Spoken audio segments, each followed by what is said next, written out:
Halo, semangat pagi. Bagaimana kabarnya? Mari kita berdoa terlebih dahulu sebelum kita belajar pada pagi hari ini ya.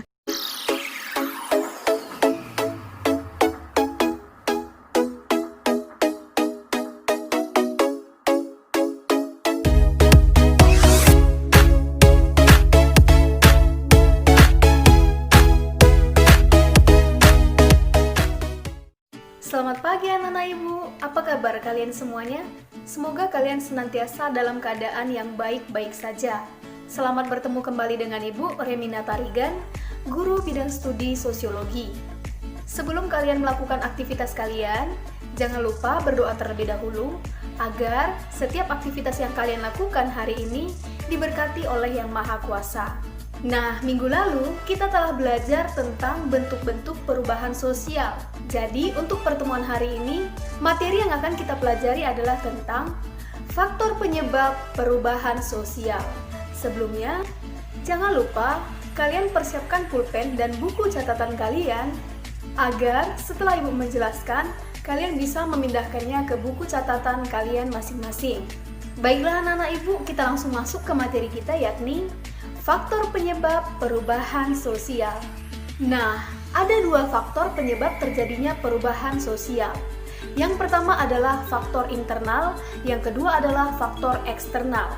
Nah, di sini kita akan bahas satu-satu tentang seperti apa itu faktor internal dan seperti apa faktor eksternal. Nah, yang pertama adalah faktor internal.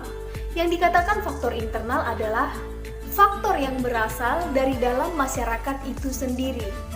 Dalam hal faktor internal ini, ada beberapa penyebab terjadinya perubahan sosial. Yang pertama adalah bertambah atau berkurangnya jumlah penduduk. Nah, bertambah atau berkurangnya jumlah penduduk dapat menyebabkan terjadinya perubahan sosial. Kita misalkan hal tersebut terjadi karena adanya urbanisasi, di mana kita ketahui bahwa urbanisasi artinya perpindahan penduduk dari desa ke kota. Nah, adanya urbanisasi ini tentu menyebabkan yang namanya penduduk di suatu kota bertambah dan penduduk di suatu desa berkurang. Adanya urbanisasi ini telah menyebabkan terjadinya perubahan dalam masyarakat. Nah, perubahannya adalah dalam hal mata pencaharian. Nah, yang tadinya masyarakat tersebut ketika tinggal di desa, mata pencahariannya adalah bertani. Namun, setelah masyarakat tersebut pindah ke kota, maka mata pencahariannya adalah di bidang industri. Selain itu, yang tadinya masyarakat tersebut ketika tinggal di desa belum mengenal yang namanya sistem pembagian kerja. Namun, setelah masyarakat tersebut tinggal di kota, maka masyarakat tersebut sudah mengenal yang namanya sistem pembagian kerja, di mana setiap orang sudah bekerja sesuai dengan bidang dan keahliannya masing-masing. Seperti misalnya, ada yang sebagai direktur, sebagai karyawan, sebagai manajer, sebagai pengusaha, sebagai PNS, dan lain sebagainya. Nah, hal itu menunjukkan ketika masyarakat tersebut tinggal di kota, maka dia pasti akan mengenal yang namanya sistem pembagian kerja.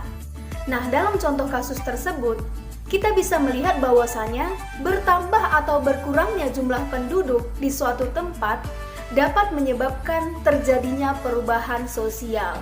Nah, sekarang faktor internal penyebab terjadinya perubahan sosial yang kedua yakni adanya penemuan baru. Nah, adanya penemuan baru dapat menyebabkan terjadinya perubahan sosial. Kita misalkan penemuan baru tersebut adalah dalam bidang iptek, yakni ditemukannya handphone sebagai alat untuk berkomunikasi. Di mana kita ketahui bahwasanya dalam hal berkomunikasi tentunya terjadi yang namanya perubahan sosial. Nah, kenapa? Kalau dulu dalam hal berkomunikasi, kita menggunakan yang namanya surat. Namun, setelah adanya handphone, kita bisa berkomunikasi dengan cara yang lebih mudah, dengan cara yang lebih cepat. Kita bisa video callan, kita bisa chattingan dengan orang yang posisinya jauh dengan kita. Contoh lainnya adalah ditemukannya rice cooker sebagai alat untuk memasak nasi. Dimana kalau kita ketahui bahwasanya dahulu kala alat untuk memasak nasi adalah periuk. Tetapi setelah berkembangnya iptek, maka masyarakat sudah memasak nasi dengan yang namanya rice cooker. Nah, dari contoh tersebut menunjukkan bahwasanya adanya penemuan baru yang terdapat dalam masyarakat menyebabkan terjadinya perubahan sosial. Nah, faktor internal yang ketiga adalah konflik sosial. Konflik diartikan sebagai pertentangan antara individu ataupun kelompok. Nah, yang namanya konflik sosial dapat menyebabkan terjadinya perubahan sosial. Seperti misalnya, konflik yang terjadi antara pemerintah dengan masyarakat, di mana pemerintah melakukan penggusuran terhadap rumah-rumah warga yang berada di bantaran sungai. Dalam hal ini, pemerintah melakukan penggusuran tersebut sebagai upaya untuk menangani masalah banjir. Akhirnya terjadilah konflik sosial, yakni masyarakat melakukan demonstrasi terhadap pemerintah, dikarenakan masyarakat tidak setuju terhadap tindakan pemerintah yang melakukan penggusuran karena lokasi tersebut adalah tempat tinggal mereka. Dalam hal ini, adanya konflik sosial dapat menyebabkan terjadinya perubahan sosial. Nah, perubahan sosial yang terjadi di sini adalah akhirnya permasalahan banjir dapat teratasi. Selain itu, masyarakat yang rumahnya telah digusur ataupun telah dihancurkan akhirnya diberikan tempat tinggal baru, yakni di rumah susun. Faktor internal yang keempat adalah adanya pemberontakan atau revolusi. Nah, adanya pemberontakan atau revolusi dapat menyebabkan terjadinya perubahan sosial. Contohnya adalah pemberontakan ataupun revolusi kemerdekaan Indonesia yang telah menyebabkan terjadinya perubahan sosial, yakni Indonesia yang tadinya adalah negara terjajah akhirnya berubah menjadi negara yang merdeka. Nah, itu menunjukkan telah terjadi yang namanya perubahan sosial. Sekarang kita masuk faktor penyebab perubahan sosial yang kedua, yakni faktor eksternal. Faktor eksternal artinya faktor yang berasal dari luar masyarakat. Dalam hal faktor eksternal ini, terdapat beberapa hal yang menyebabkan terjadinya perubahan sosial. Yang pertama adalah pengaruh kebudayaan masyarakat lain. Nah, adanya pengaruh kebudayaan masyarakat lain dapat menyebabkan terjadinya perubahan sosial. Contohnya adalah pernikahan pasangan beda kewarganegaraan. Kita misalkan sang perempuan berwarga negara Indonesia, sedangkan sang laki-laki berwarga negara Amerika Serikat, di mana setelah mereka menikah, mereka akhirnya bertempat tinggal di Amerika Serikat. Nah, adanya pernikahan beda kewarganegaraan tersebut tentunya melahirkan yang namanya perubahan sosial dalam hal kebudayaan, yakni sang wanita ketika selama ini dia tinggal di Indonesia, tentunya dia memiliki kebudayaan yang tertutup dalam hal berpakaian dan kebudayaan yang sopan dalam hal berperilaku. Namun, setelah wanita Indonesia tersebut tinggal di Amerika Serikat, akhirnya sang wanita tersebut terpengaruh oleh kebudayaan yang terdapat di Amerika Serikat. Dia pun akhirnya berpakaian yang seksi dan tidak sopan. Selain itu, dia pun mulai mengikuti tingkah laku warga negara Amerika Serikat yang tidak malu lagi berciuman di depan umum. Nah, hal tersebut menunjukkan bahwasanya pengaruh kebudayaan masyarakat lain dapat menyebabkan terjadinya perubahan sosial. Faktor eksternal yang kedua adalah kondisi alam yang berubah. Adanya kondisi alam yang berubah dapat menyebabkan terjadinya perubahan sosial. Contohnya adalah terjadinya bencana alam, seperti misalnya banjir, tsunami, gunung meletus, tanah longsor, dan lain sebagainya. Di mana adanya bencana alam tersebut tentunya menyebabkan terjadinya perubahan sosial. Perubahan sosial tersebut seperti misalnya masyarakat kehilangan harta benda, jatuhnya korban jiwa, terjadinya kerusakan lingkungan, dan lain sebagainya.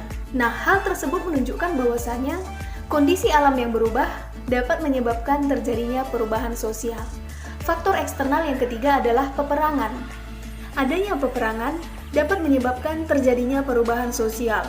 Contohnya adalah perang yang terjadi antara Israel dengan Palestina, di mana perang yang terjadi antara Israel dengan Palestina tersebut menyebabkan terjadinya perubahan sosial, seperti misalnya jatuhnya korban jiwa, masyarakat kehilangan harta benda, dan anak-anak yang bertahan hidup dihantui oleh perasaan trauma, di mana anak-anak tersebut tentunya menangis melihat kondisi rumah mereka yang telah rata dengan tanah. Anak-anak tersebut juga menangis ketika melihat keluarga mereka habis dibantai. Nah, contoh tersebut menunjukkan bahwasanya adanya peperangan menyebabkan terjadinya perubahan sosial. materi yang akan kita pelajari adalah tentang faktor pendorong dan faktor penghambat perubahan sosial. Sebelumnya, jangan lupa kalian persiapkan buku catatan dan pulpen kalian agar setelah Ibu menjelaskan, kalian bisa memindahkannya ke buku catatan kalian masing-masing. Baiklah, kita langsung masuk ke materi kita, yakni faktor pendorong dan faktor penghambat perubahan sosial. Yang pertama adalah faktor pendorong perubahan sosial. Nah, ada beberapa faktor yang mendorong terjadinya perubahan sosial. Yang pertama adalah kontak dengan kebudayaan lain. Nah, dalam hal ini, ketika kita melakukan kontak dengan kebudayaan lain, maka hal tersebut akan dapat mendorong terjadinya perubahan sosial. Nah, contohnya adalah masyarakat Indonesia yang melakukan kontak dengan masyarakat Amerika Serikat, di mana dalam kontak tersebut, masing-masing negara Indonesia dengan negara Amerika Serikat akan saling bertukar kebudayaan dan akan saling menyebarkan kebudayaan mereka satu dengan yang lainnya. Nah, adanya proses penyebaran kebudayaan tersebut akan membuat masing-masing negara dapat menerima dan dapat terpengaruh atas adanya proses penyebaran kebudayaan tersebut. Nah, contohnya saja masyarakat Indonesia. Bila kita lihat, masyarakat Indonesia benar-benar terpengaruh oleh kebudayaan Amerika Serikat. Nah, kalau dulu, ketika masyarakat Indonesia berada di pantai, maka masyarakat Indonesia pasti akan mengenakan pakaian-pakaian yang sopan. Tetapi bila kita lihat sekarang, banyak masyarakat Indonesia terpengaruh oleh budaya Amerika Serikat, sehingga ketika masyarakat Indonesia berada di pantai, masyarakat Indonesia sudah banyak yang mengenakan pakaian-pakaian yang tidak sopan. Nah, hal tersebut tentunya terjadi karena adanya kontak dengan kebudayaan Amerika Serikat yang dilakukan oleh masyarakat Indonesia.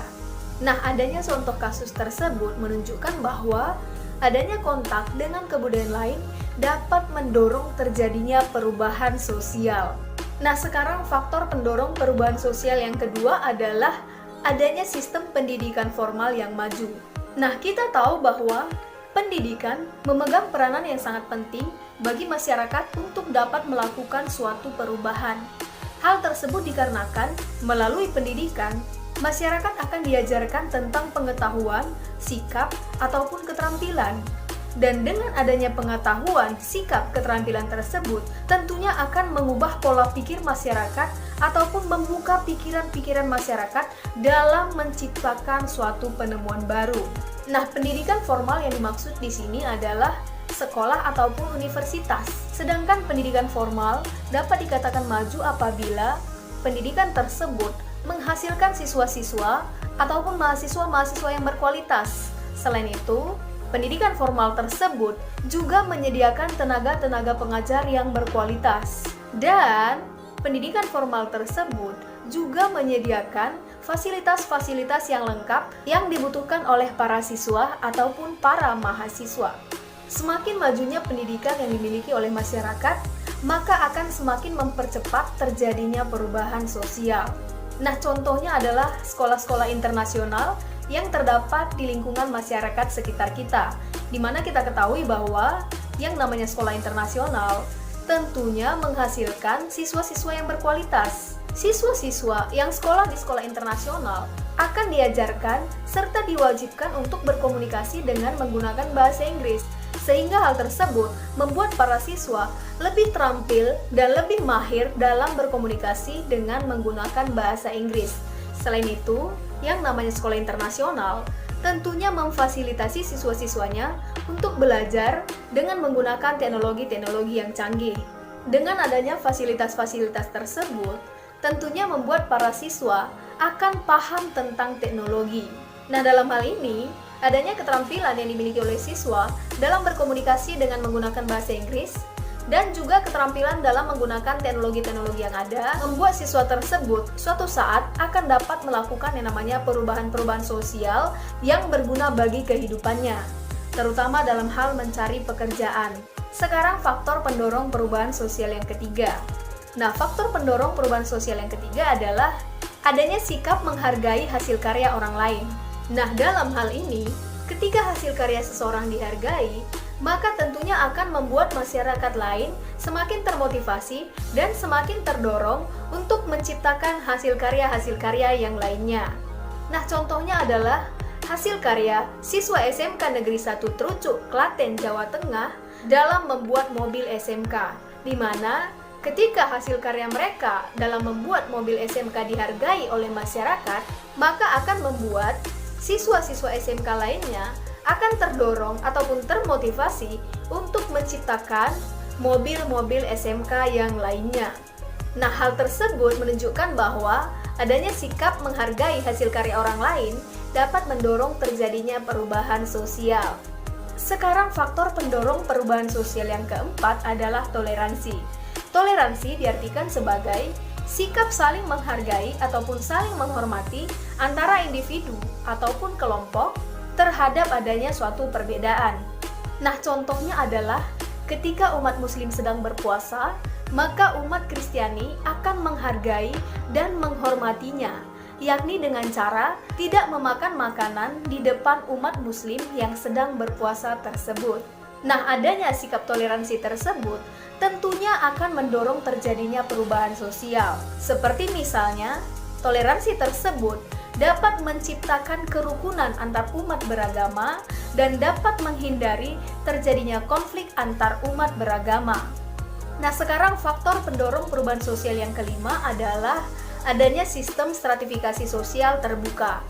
Nah, perlu kita ketahui bahwa stratifikasi sosial terbuka artinya besar kemungkinan ataupun besar peluang bagi seseorang untuk dapat mengubah status sosialnya, baik dari kelas bawah menuju kelas menengah menuju kelas atas, dan lain sebagainya. Nah, dalam hal ini, masyarakat yang terus berusaha dan terus bekerja keras akan dapat dengan mudah mengubah status sosial hidupnya. Nah, contohnya adalah pemulung. Nah, dalam hal ini, para pemulung yang terus berusaha dan terus bekerja keras tanpa mengenal lelah di dalam mengumpulkan barang-barang bekas, tentunya membuat suatu saat pemulung tersebut pasti akan memiliki uang, di mana uang tersebut dapat mereka jadikan sebagai modal untuk membuka suatu usaha. Dan ketika usaha yang telah dibukanya mengalami kemajuan dan mengalami kesuksesan, tentunya membuat pemulung tersebut pada akhirnya dapat menjadi seorang pengusaha yang sukses. Dan dari contoh kasus tersebut menunjukkan bahwa adanya sistem stratifikasi sosial terbuka dapat mendorong terjadinya perubahan sosial. Sekarang faktor pendorong perubahan sosial yang keenam adalah adanya ketidakpuasan masyarakat terhadap berbagai bidang kehidupan. Nah, contohnya adalah dalam bidang pertanian, di mana kalau dulu masyarakat membajak sawah dengan menggunakan kerbau. Dan dalam hal ini, tentunya masyarakat tidak puas dikarenakan membajak sawah dengan kerbau membutuhkan waktu yang sangat lama dalam proses pengerjaannya. Dan hal tersebut membuat pada akhirnya masyarakat mulai berpikir bagaimana cara mengatasi permasalahan tersebut. Dan pada akhirnya masyarakat pun menciptakan penemuan baru, yakni penemuan traktor, di mana dengan adanya penemuan traktor tersebut tentunya semakin mempermudah dan semakin mempercepat pekerjaan masyarakat di dalam membajak sawah. Nah, dalam contoh kasus tersebut menunjukkan bahwa adanya ketidakpuasan yang dimiliki oleh masyarakat dapat mendorong terjadinya perubahan sosial.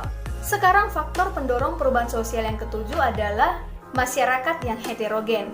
Nah, perlu kita ketahui bahwa yang dikatakan masyarakat heterogen adalah masyarakat yang terdiri dari beraneka ragam suku, ras, agama, bahasa, budaya, dan lain sebagainya. Nah, adanya masyarakat yang heterogen tentunya dapat menciptakan perubahan sosial, baik perubahan sosial yang bersifat positif maupun perubahan sosial yang bersifat negatif. Adapun perubahan sosial yang bersifat positif adalah adanya masyarakat yang heterogen tentunya dapat menciptakan integrasi sosial serta dapat menambah pengetahuan masyarakat terhadap perbedaan-perbedaan suku, agama, ras, bahasa, budaya, dan lain sebagainya. Nah, itu adalah perubahan sosial dalam masyarakat heterogen yang bersifat positif. Sedangkan perubahan sosial dalam hal negatif adalah adanya masyarakat yang heterogen dapat menciptakan terjadinya konflik sosial apabila masyarakat tidak memiliki rasa toleransi terhadap adanya keanekaragaman. Nah, contoh tersebut menunjukkan bahwa masyarakat yang heterogen dapat mendorong terjadinya perubahan sosial. Sekarang faktor pendorong perubahan sosial yang kedelapan adalah adanya orientasi ke masa depan. Nah, pada umumnya, masyarakat beranggapan bahwa masa sekarang tentunya berbeda dengan masa yang akan datang. Dan dalam hal ini, tentunya masyarakat menginginkan kehidupan yang lebih baik di masa yang akan datang. Oleh karena itu, masyarakat akan terus berusaha untuk melakukan segala yang terbaik di dalam setiap aspek kehidupannya. Nah, contohnya adalah para pelajar yang menginginkan agar kelak di masa depannya mereka bisa menjadi orang yang berhasil serta berguna bagi nusa dan bangsa. Oleh karena itu, dimulai dari sekarang, para pelajar tersebut akan terus belajar keras dan terus berusaha keras agar kelak di masa depan ia bisa menjadi orang yang berhasil dan dapat berguna bagi nusa dan bangsa, sesuai dengan yang dicita-citakannya. Nah, hal tersebut menunjukkan bahwa adanya orientasi ke masa depan ataupun adanya upaya serta antisipasi di dalam menuju masa depan dapat mendorong terjadinya perubahan sosial. Nah, itu adalah faktor pendorong terjadinya perubahan sosial. Sekarang kita masuk faktor penghambat terjadinya perubahan sosial.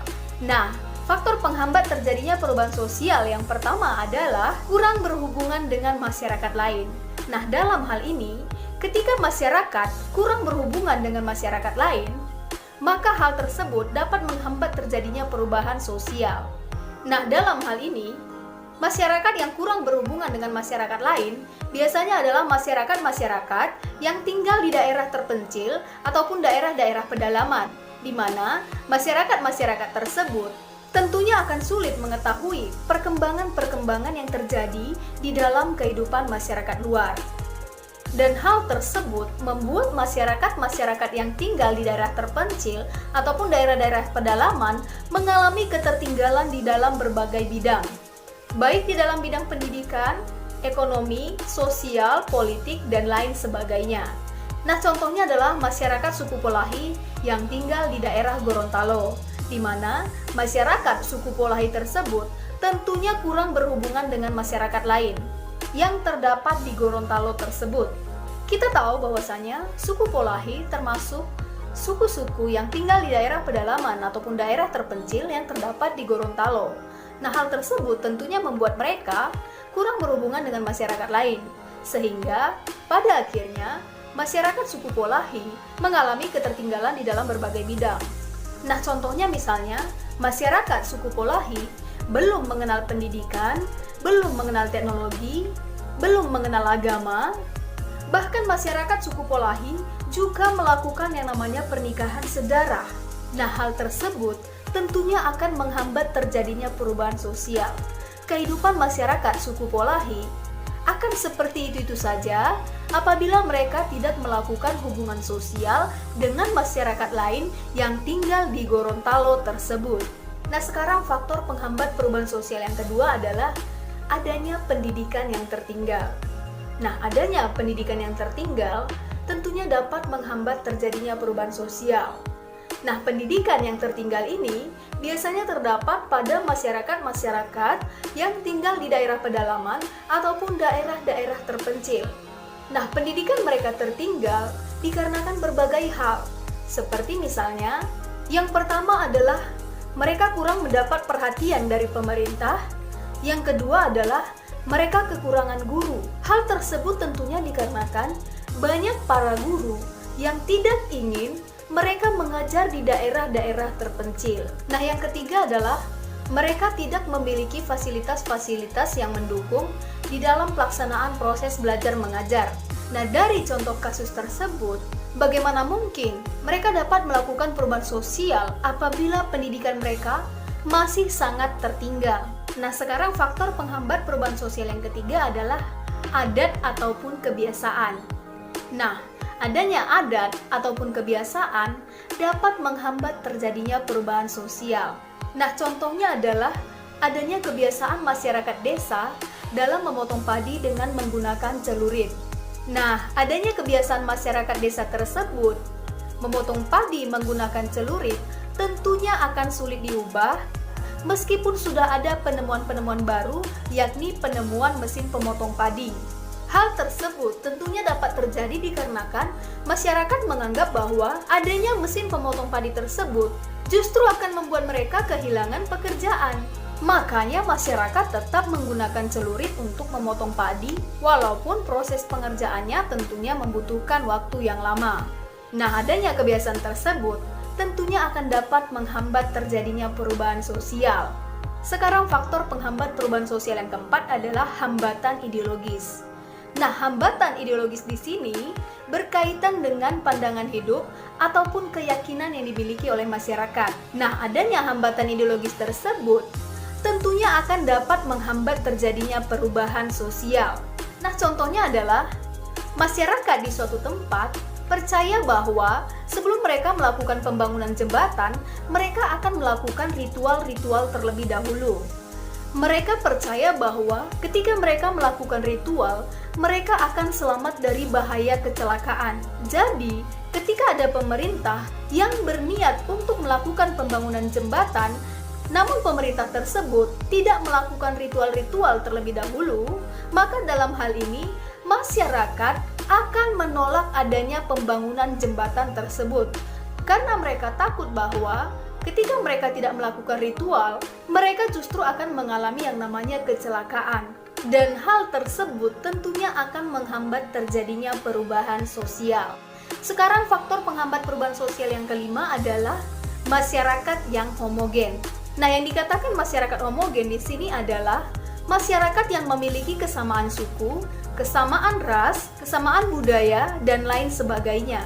Dan dalam hal ini, masyarakat homogen tersebut tentunya akan sering berinteraksi ataupun sering berkomunikasi antara sesama mereka saja, antara sesama suku mereka, antara sesama agama mereka, antara sesama budaya mereka, dan lain sebagainya. Dan hal tersebut membuat mereka tidak memiliki pengetahuan ataupun tidak memiliki wawasan terhadap adanya perbedaan-perbedaan suku, perbedaan-perbedaan ras, perbedaan-perbedaan budaya, dan lain sebagainya.